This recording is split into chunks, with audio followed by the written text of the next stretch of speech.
శరన్నవరాత్రుల్లో 7వ రోజైన నేడు ఇంద్రకీలాద్రి శ్రీ కనకదుర్గమ్మ మూలా నక్షత్రాన్ని పురస్కరించుకుని విద్యాప్రదాయిని శ్రీ సరస్వతీదేవిగా దర్శనమిస్తోంది. శ్రీశైల భ్రమరాంబికాదేవి నవదుర్గా క్రమంలో కాళరాత్రిగా అనుగ్రహిస్తోంది.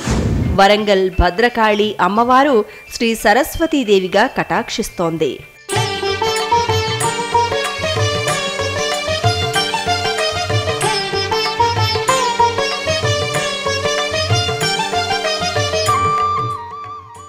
బ్రహ్మాండ నాయకుని నవరాత్రి బ్రహ్మోత్సవాలలో 6వ రోజైన నేడు ఉదయం 9 గంటలకు హనుమంత వాహనంపై శ్రీరామచంద్రుడిగా శ్రీనివాసుడు దర్శనమిస్తాడు.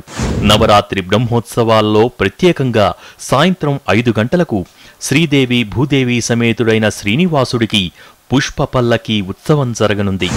రాత్రి 9 గంటలకు శ్రీవారు గజవాహనంపై దర్శనమిస్తారు.